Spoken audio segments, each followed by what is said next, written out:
Welcome to the Jeff Knows Inc. Entrepreneurial Podcast with your host, Jeff Lopes. Jeff has over 2 decades experience as a serial entrepreneur, building brands like Kimura from his home basement to a multi-million-dollar global brand that has sold over 250,000 pairs of boxing gloves. Jeff's here to educate, guide, and drive you on the process of bringing your ideas and dreams to reality with the inspiring stories from some of the top business minds. Welcome to episode number 119 of the Jeff Knows Inc. podcast. I'm your host, Jeff Lopes. Super excited to have on today one of the most inspiring individuals you'll ever meet, always with a smile, incredible heart, doing incredible things as an entrepreneur, LeGrand. Sit back, everyone, and enjoy. We're live in the Jeff Knows Inc. podcast. I'm your host, Jeff Lopes. Super excited to have on today. How are you, buddy? How's everything going with you, Eric? I'm doing awesome, Jeff. How are you? I'm really excited to have you on today. There's so many layers to your story and just your positivity message, who you are, your smile, how you inspire people, your journey, your new business, tons of layers today. I want to talk about what you're currently up to and what you're currently doing with your new business. And then we're going to get to your story and your journey and all that stuff. So let's talk about where you're currently at and what you're such a busy schedule right now. Let's talk about what you're currently doing right now. Yeah, I'm in the midst of building our brick and mortar LeGrand coffee house shop, which is, pretty amazing that I am building this since I didn't have my first cup of coffee until August of 2020. But I was missing out on some good stuff. I'm glad I'm all over it. But I'm proud to say that, we've been in business with our online store for about 3.5, almost 4 months now. And, I wanted to take this brand nationally. And we've sold our coffee to all 50 states. And people know now LeGrand Coffee, and it has a great message behind it. Yeah, let's talk about that message. I think that's important for people to understand because when I was talking to one of your friends and your partners, and he was explaining the message about it's not even the coffee, it's about the atmosphere, what got you into that whole mindset. So let the audience understand what was the mindset before when you first originated this thought process. I thought about my connection to the community. When people look at me, what do they see? How, when they think about me, what's their thoughts? And it's always motivation, inspiration, bringing people together, unity. And I'm like, what do people love and what do people need on a daily basis? What is it? Yeah. Coffee. Coffee is what they need. So I said, you know what? I'm going to put my unique twist to it. And it was, we want to bring unity to the community with a daily cup of belief. When people drink my coffee now, it's going to be that daily reminder or kind of like a daily affirmation of, you know what? No excuses today. I'm going to go out there and be the best that I can be. I'm going to attack this day. I want to, I know everything that Eric is going through. So I'm going to make this day my best day. No complaints. And that's what I want to remind people when they need that little pick me up in the morning, when you first get up, or in the afternoon when you're all tired and whatnot. So that's how we created LeGrand Coffee House. With the word belief, and I'm reading on your shirts and everything like that, what does it mean to you? How can you put into words the word belief, and how do you explain to other people? It's a funny story, actually. So when I got injured, everyone was looking for just something to grab onto, like, how are we going to get through this process? And I remember my coach, he was like, we have to believe. We're going to believe in God, and we're going to believe that Eric is going to be okay. Well, my friend, John Nevins, actually shared a story with him that I only shared with him, and it was the summer before I got hurt, so summer 2010.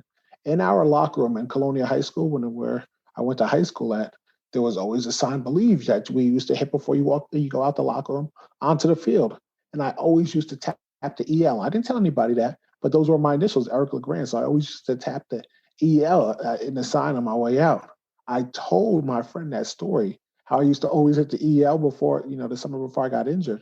He was like, oh, wow, that's cool, blah, blah, blah. So when this happened to me and coach, said, we have to believe, my friend John told him the story, and it just became a part of me. It's who I am, believe. My initials are right in it. I love you saying that. And something I shared with your friend as well the other day is, like I was talking before we went on air, little history on my son and everything he's been through. And years back, and I have the post on social media, years back, I got these custom little wood signs made, and I put them outside both their bedroom doors, my daughter and my son. It says, "Believe in yourself." So every time they go to bed every night, and I for years been doing this, I make them say it to themselves. So we say it out loud 5 times. And I would do that every single night. And now it's been years later, and they still do it on their own now, which I love. That it's very close to my heart. So there's a lot of positivity there. I love that. Let's talk about your injury. When did this all happen, and how did it all come together? And then we'll get into even your story prior to that. My injury, October 16, 2010, happened at MetLife Stadium, running down the field to make a tackle in the fourth quarter of a game. And unfortunately, I put my head down thinking it wasn't going to be a tackle at all. Teammate tripped the guy up. Malcolm Brown twirled in the air. My head ended up going into the back of his shoulder blade when I thought it wasn't going to be a tackle at all. And I fractured my C3, C4 vertebrae, and I laid on the ground motionless. I thought I was going to die because I couldn't move and I couldn't breathe. And I didn't know where my life was going to take me at that moment. But, through the grace of God, I was able to, have a lot of support and a long journey ahead of me. But, the trainers got me off that field in 7 minutes, and I was on my way to the hospital going through the scariest moment of my life. When that all occurred, I mean, first off, who was there in your audience? Were your parents there? Like, who was there with you going through that? Because I mean, it's such an empowering moment, because it affects you, but just the emotional grasp, but everybody that loves you around you. Like, how was that moment when you sit back now and you could talk to your loved ones about that? It's funny. That's why I truly believe that everything happens for a reason. That game, somehow I was able to finagle like 25 tickets. Usually they give us, our regular 4 that we're allowed each game. Yeah. But a lot of times, when your friends, from Florida or from Pennsylvania and their families are making a trip, you take their tickets. Yeah. I was able to get 25 tickets for this game. So I had, my mom was there, my dad, my family, Wow. friends. I even had the local pizzeria guy. So I had a bunch of people at that game. And it's crazy to say, all those people were there to witness, my last game ever playing. But yeah, it was obviously an emotional roller coaster for them going through that and seeing it. But yeah, I had about 25 people at this game. So from the injury time to hospitalization, how long were you in the hospital? How many months, like, to the process of the rehab starting? I think this is a powerful part of it. Yeah, I was in the hospital for about 3.5 weeks. I was in the hospital for 3.5 weeks. I was at Hackensack Medical, and then I was going to get transferred to Kessler in West Orange. I remember the first day I got transferred November 3rd. I spiked a fever, had an infection, got rushed out to the hospital, was there for another 5 days at St. Barnabas. And then I would join back at Kessler November 8th, and I didn't leave there until March 28th, 2011. So I was there for 5 months, and until I was able to now finally go home and adjust to a home life. So from the time I got hurt on October 16th to the hospital, and then to the rehab center, it was definitely from October to the end of March was a long journey. Yeah. And I see, obviously, through your social posts and stuff, I mean, the journey is obviously continue with your rehabilitation. You're constantly working and improving and striding and getting obviously more positively closer to where you want to be with. When was that shift in your mind? And was there ever a shift? Were you always this positive, or where was that shift in the hospital? When was that moment where it's just like, I gotta believe in myself. I got to take this to the next level. Like, when was that belief kicking in? It was definitely in the hospital when I was laying there and just seeing the outpouring of support for me. So I've always been the type of person where if the job is for me to get something done, you're getting your all. I'm going to get the job. I'm not going to be the reason why something doesn't happen. Like, that's just been who I've always been. Yeah. So now all these people are coming to see me. You got NFL coaches stopping by. Tom Coughlin was the head coach of the New York Giants. He came by. Andy Reid was with the Philadelphia Eagles at the time. He came by. All my friends that I haven't seen since elementary school, middle school, high school, they're stopping by. Random letters from this country all the way through out the world. And I'm like, you know what? It's time. Like, all these people are looking at me. They're going to be looking for you for inspiration and motivation. How can you give up on all these thousands and millions of people that are wishing you well?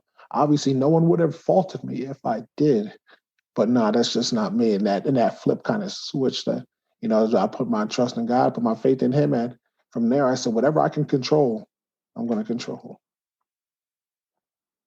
Who have been your greatest supporters? Who have been there? And I know there's probably tons and tons, and just by your tone right there, but your mom, your dad, like who were the ones, friends that you could really say, man, they helped me through this moment right now? My mom is obviously the number one, far and beyond anybody, because of what I love that. sacrificed everything, stopped working, and learned how to take care of me. Slept on a pull-out cot for 5 months while we were at Kessler, and yeah, just everything that my mom was able to just do for me. The love of a mom is so strong, huh?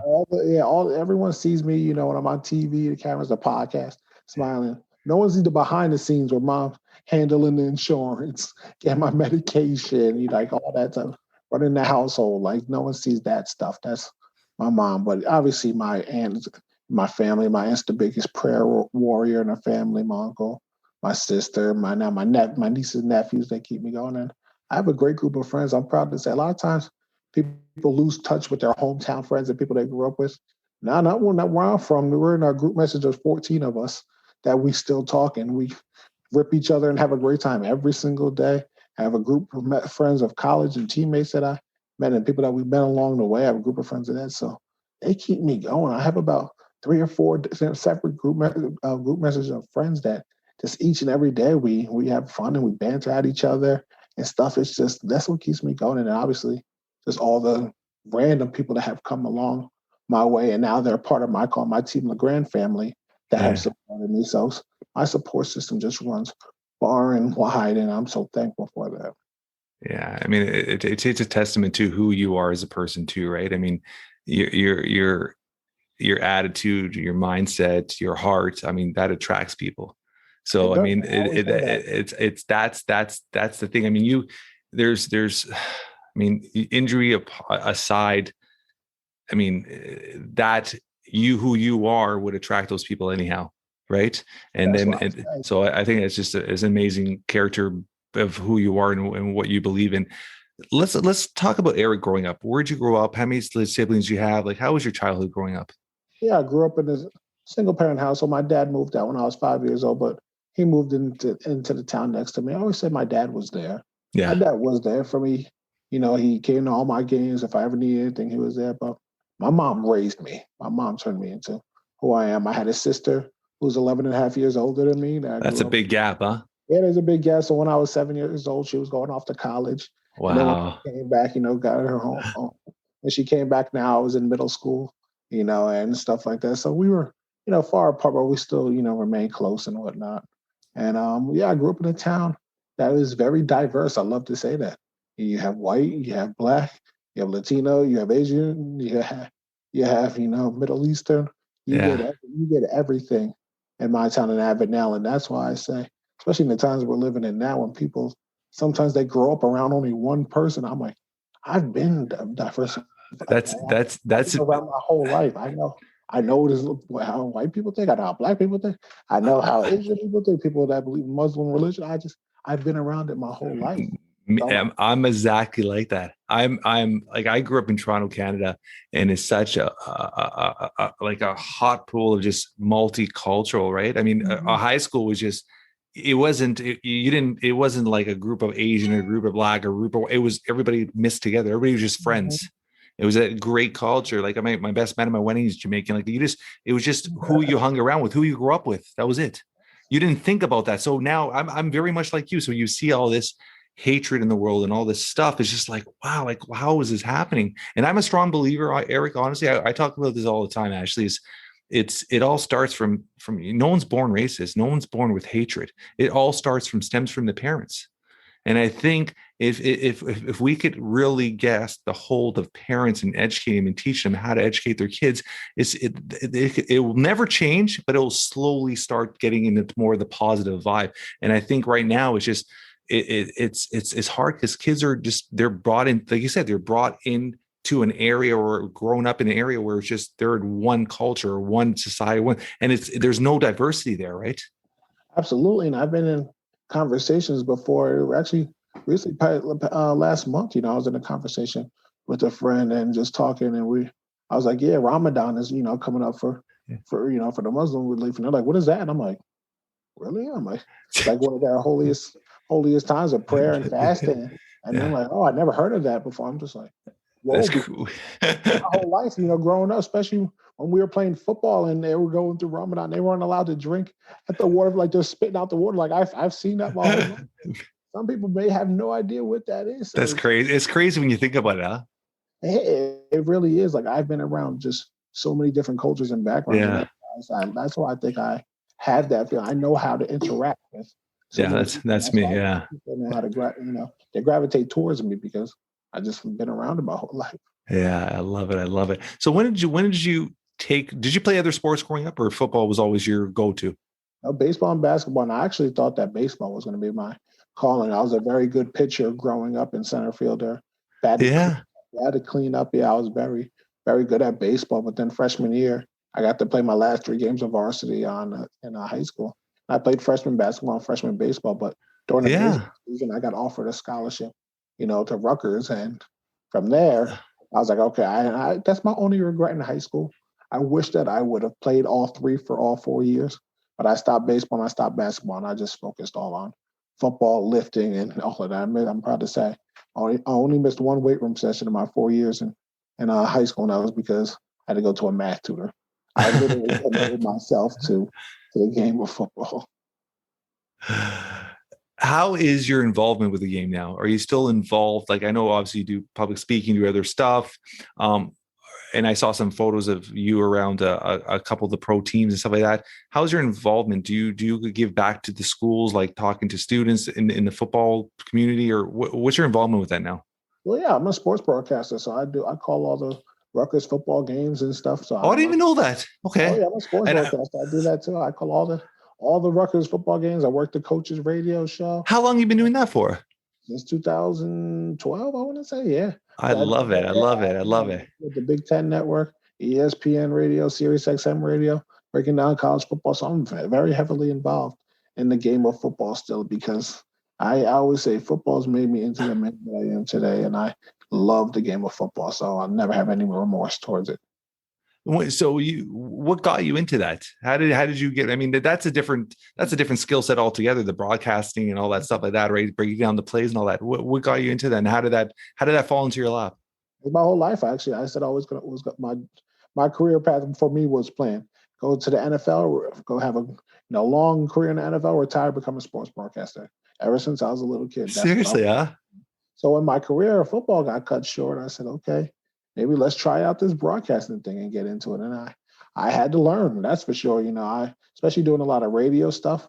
I remember when I first started, I was fresh out of the program and I started speaking in terminology that people would have no idea what was going on. I remember my partner, Chris Carlin, he looks at me, the play-by-play guy, goes, listen, Eric, I need you to speak football 101. I know a lot about football, and I don't know what you're saying. Do you think Harry, a 55-year-old grandma that's listening to the game right now, knows what you're talking about? I said, okay, yeah, maybe I need to break it down a little bit more football 101 instead of talking about, Zorro and blitzes and all these stuff that I have no idea about. So, yeah, it was an adjustment, and I'm going into this is my 10th season with the team, so it's pretty cool. That is pretty amazing. Yeah, it is. It is. So give me an understanding of a day-to-day in Eric's life, like just with your rehab, rehabilitation, like how much time do you put towards therapy and rebuilding yourself? Give me a day, an overall day. If I were to start off in the morning till night, give me a rough day in your life right now. This is so crazy because pre-COVID, it was actually a lot more running around pre-COVID. I was get up in the morning, get dressed, get up, through my 2-hour process with my nurse, 2 to 3 hour process with my nurses and aides to get me up and ready, showered, all that stuff. Yeah. That's a process every morning, 2 to 3 hours. Then you get up, you do answer some emails and stuff like that, catch up on life. And then I was eating lunch and heading out to therapy sessions or a speaking engagement for the afternoon. My afternoon was either therapy or speaking engagements. Come home. Sometimes I have an event to go to in the evening or speaking engagement in the evening, or sometimes I had time with friends. I would travel a lot more. All this was going on. But after, when COVID hit, it actually allowed me to step back, and I wasn't going anywhere. I was home. So now my life totally changed. Thank God I have the therapy equipment home to do what I need to get done. So I'm able to do that. But I started listening to audiobooks, and it really got my entrepreneurship mindset going. And here we are creating LeGrand Coffee House. I love it. I love it. I love it. I love it. So in general, so you have this coffee house now. I mean, this is something you're obviously you say you're at 50 states right now, so it's growing pretty rapidly. You have your first brick and mortar. This is something you want to franchise eventually? Yeah, we'll see what goes into it. I definitely want to have multiple locations if I'm running it, or if I franchise it out and other people are running them. But this brick and mortar is here right in my hometown of Woodbridge, New Jersey. But I plan on expanding. When are you guys planning the grand opening of this? So we're hoping that we open it up sometime in September. Right around my birthday, is September 4th. So either right before or right after that time period, and really get it going for the holidays. And the best part about it, because I told you how I haven't had my first cup of coffee until August. I'm saying all the people that I hire, my baristas, they have to impress the boss. I never had the pumpkin spice lattes and the peppermint mochas. So I say, hey, I'm gonna tell my employees, your job is to impress the boss. Now I need to taste this stuff to see how it is that everyone's all hyped up about. We got to make sure we have a good product here. So when you first did taste your first cup of coffee, how was your reaction with it? It was funny. So I made sure I had it black. Can't be putting all the mixtures and milk. That's all I drink mine. You gotta drink. Yeah, I drink it black, and I taste it. I'm like, it's kind of good, like flavored. Water smooth though, not like I was waiting for that dry bitter taste, but it was kind of good. I'm like, I can enjoy this, and then when you can actually really taste the flavor of the coffee bean when it's the black coffee before you put it in. Yeah.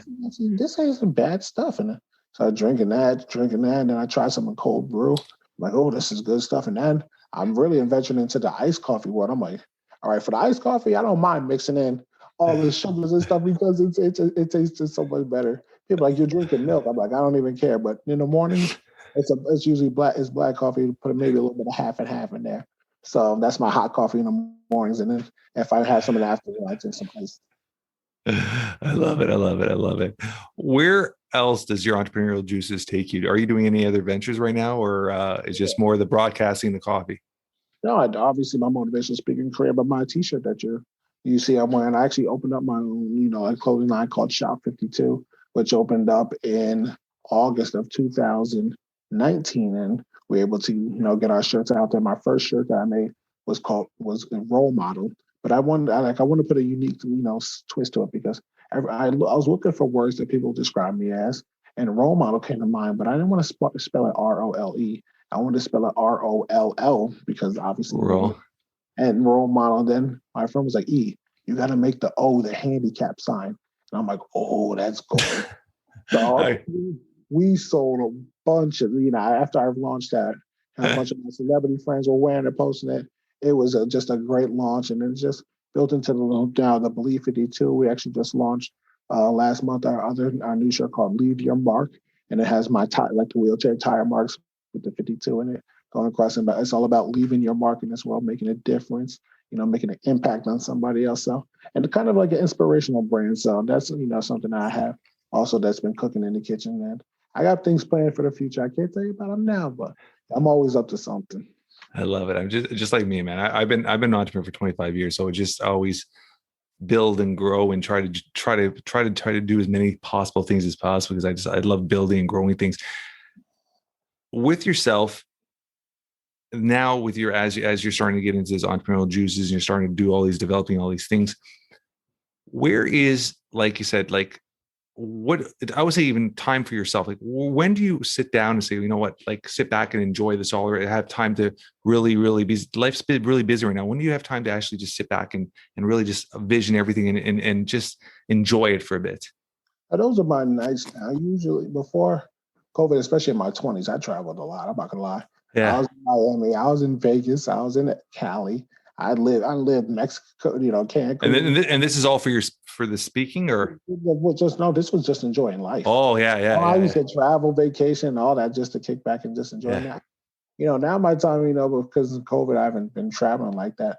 Honestly, at night, my night times are my time where I decompress, and I love my TV shows now. I get on Netflix, Amazon Prime, even the cable channels, and I watch a bunch of shows, and that's how I like decompress. And I get my group message with my friends, and we go back and forth arguing about what show's the best show and this and that. So that's my time for myself that I truly enjoy, just being able to kick back, relax once everything is done for the day and enjoy some TV.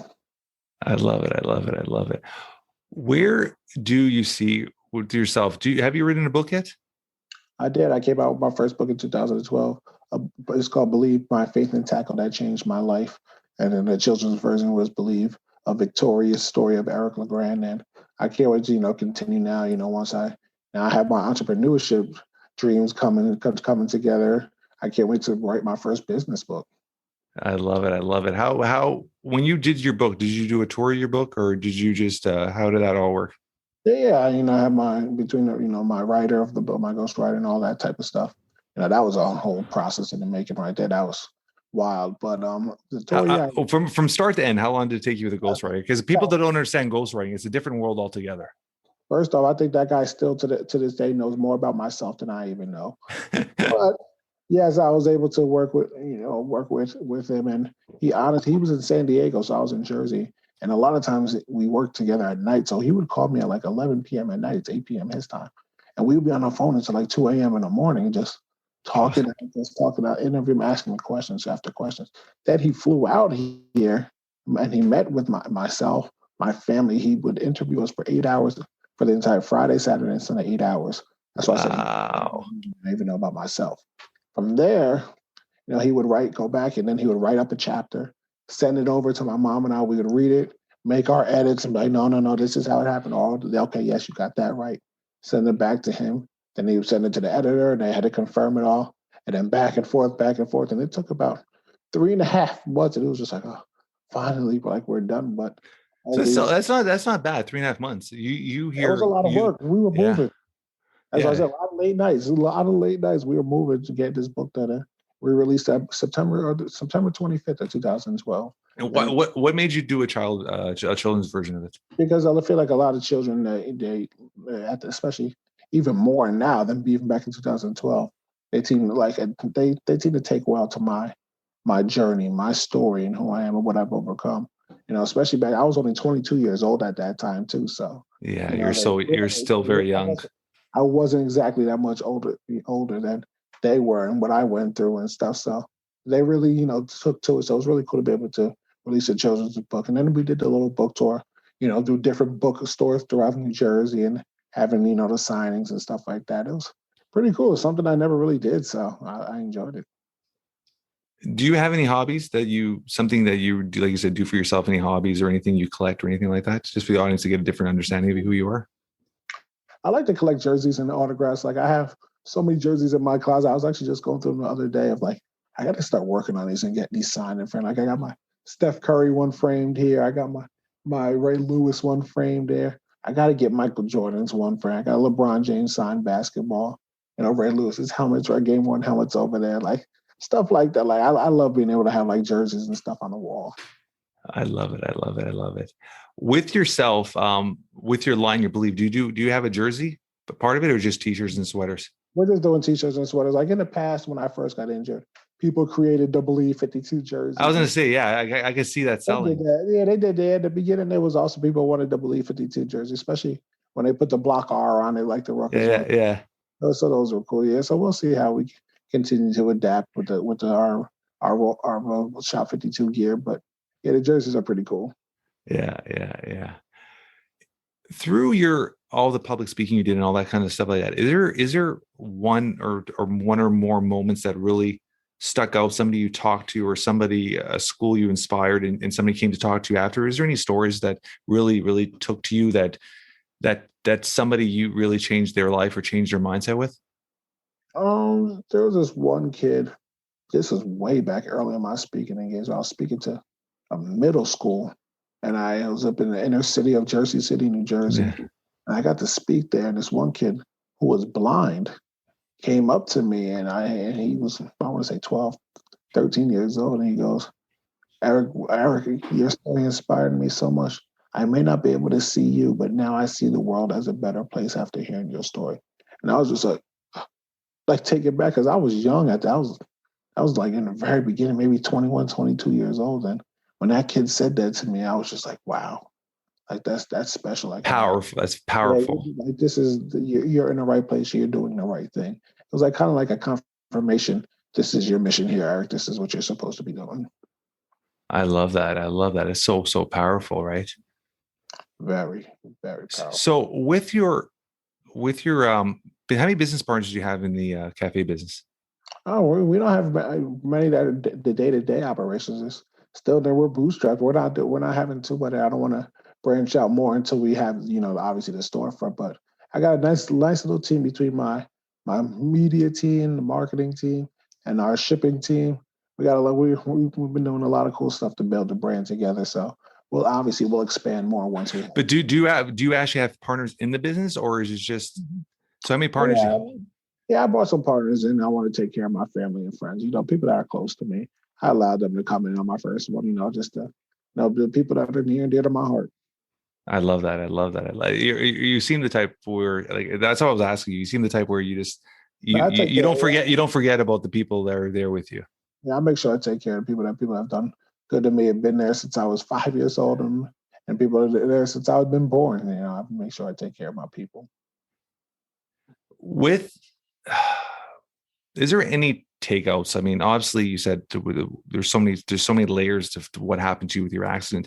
Is there any takeouts or any times in your life that, I mean, you're very positive and it's hard to always be this positivity. Like, is there moments where you have through the journey have really felt that hard pressed, that it's almost like that I wouldn't say mental health, but almost like that depression or sadness, like why this happened to me or questioning why this happened to me. And I'll explain to you why. Because when my son was in the hospital, there was a big gap of time when I sat there and I'm like, I don't drink. My wife doesn't drink. We're healthy. We don't smoke. Like, why did this happen to us? Like, why is this happening to my kid? Like, why? And you question why are we going through this? And then you realize that years later, like, it was probably the greatest thing that happened to me. It made me who I am as a man. And it made us such a strong, united family. So was there moments where you were just like, why is this happening to me? Like, how does this all come together? I don't know if I said, why is this happening to me? But there's been moments where I was sitting here like, damn, I wish I could just do this on my own. Like, wish I could just get in my car, go meet up with somebody for lunch. Damn, I got to call somebody for this. I got to check on their schedule to see if they can work with my schedule. And like I've been there before, and like, it's upsetting, but I kind of get myself out of that funk because I realize, I'm like, you know what, Eric? You should be thankful that you even have people to call that can do stuff like this, because you remember, and I remind myself of all the people that I met when I was in the hospital, in that Kessler mainly, of the people that don't have family, people that have left them behind, people that are living in one-bedroom apartments with 7 other people living in there and can't get out of their apartment because the elevator is broken for 3 months at a time. And I'm like, okay, Eric, yeah, you don't have it that bad. So that's like my reminder when I get in those like funks, like, damn, I wish I could do that, or damn, I wish I could be able to go here or do this and that. I kind of just remind myself, I snap out of it, snap out of it. Yeah, I love that. I always ask, if something were to happen to you today, in a few words, everything lives you changed. In a few words, how would you want to be remembered and described by your loved ones? I want to be known as a hero. Now, my legacy, I want to be known as someone with the car, dealt with he played the cards that he was dealt with, worked his butt off, never gave any excuses, enjoyed life to the fullest, the little things in life, appreciative, and also genuinely cared about people and their well-being, and just wanted to leave this world a better place instead of all the negative stuff, be a positive influence on other people's life. That's how I want to be remembered. I love it. I love it. Is there anything you want to tell our audience, or just in general, like a message you want to give to people that are, 2020 has been a really rough year for a lot of people, right? Is there a message that you could just sit back and just give and just let people see that there is a light at the end of the tunnel? Sure. There's 2 things I want to say. 2 things I live my life by, actually. And I always say to everyone, be appreciative for the things that you do have. Don't focus on the things that you don't have. And if it's something you really want, you work your butt off to get it. No ifs, ands, or buts about it. And there's a definition I want to leave with you guys that I live my life by, that was embedded in our head at Rutgers when I was there. And it really sticks to me still to this day. And it's the definition of success. And it's the peace of mind you get knowing you did everything you could to be the best you can be. I'll say it one more time.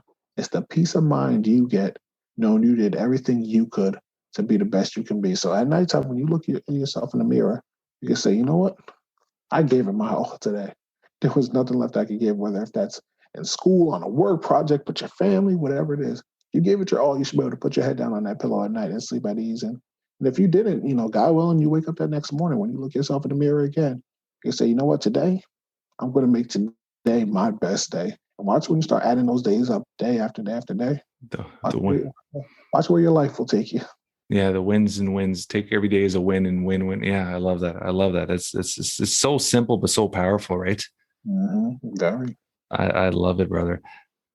How could our audience get a hold of you, follow you? I mean, you're obviously on social media, and there's a ton of publicity around you. But how do they get a hold of you? They want to get a hold of you, or see you, or talk to you, or get you on their show and stuff like that. What's the easiest way?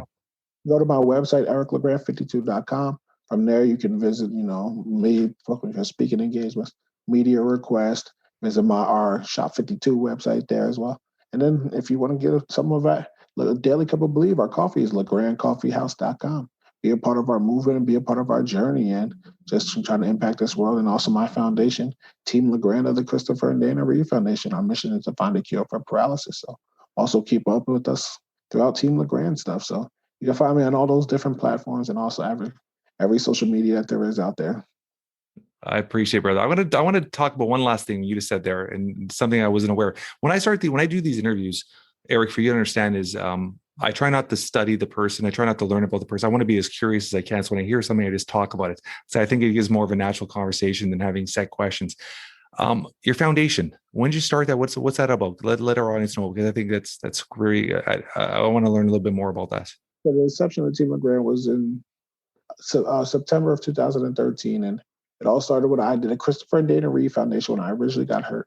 Had reached out to me. They had this, support for me. Whatever we needed, they were there. Back in 2012, so many people were still asking me, Eric, what can we do to help? What can we do to help? What can we do to help?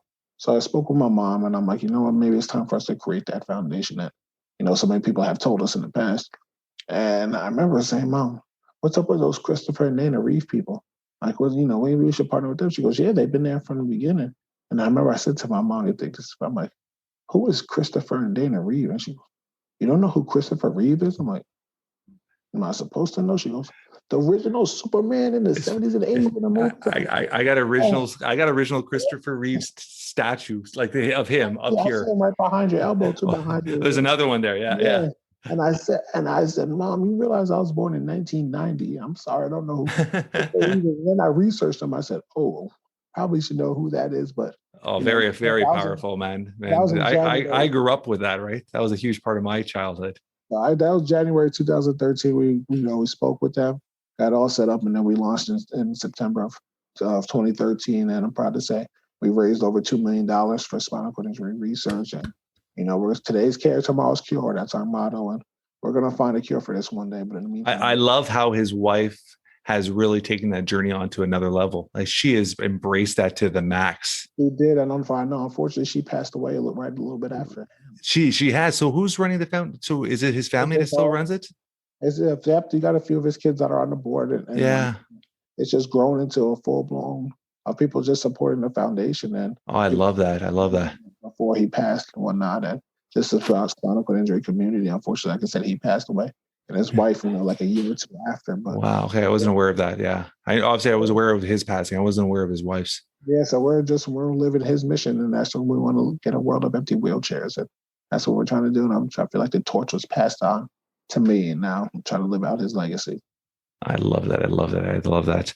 On all our show notes, I'm going to put all information how to get a hold of Eric, like I said, through his coffee house, through his websites, through 52 Believe, all that stuff like that, to support him and support his foundation. And an incredible individual, incredible mission, incredible journeys on his way to do. And I mean, you're just on the brink of how many lives you're going to touch and how many people you're going to inspire throughout your mission. So I'm excited to see your journey, and I'm proud that we had the moment and to meet and get to know you. And hopefully this will be something of a friendship we could continue on, and hopefully we get your coffee in Canada here. I'm from Toronto, Canada, right? Yeah, you said that. So I see the Blue Jays hat on right there. Even though it's all here, man. But it's all good. It's all good, man. Canada soon. I love it. Thank you so much, brother. I appreciate you having me on, Jeff. Thank you. That's a wrap for today. I want to thank our guest, Eric, for taking time out of his incredibly busy schedule to be a guest on the Jeff Knows Inc. podcast. What an incredible story and journey, and such an incredible future for this young man. If you guys enjoy this podcast as much as I have, please, like always, tell your friends, tell your family, spread the word. Leave a review. 5 stars would be absolutely amazing. We love spending time with our staff reading the reviews. Until next week, guys, keep moving forward.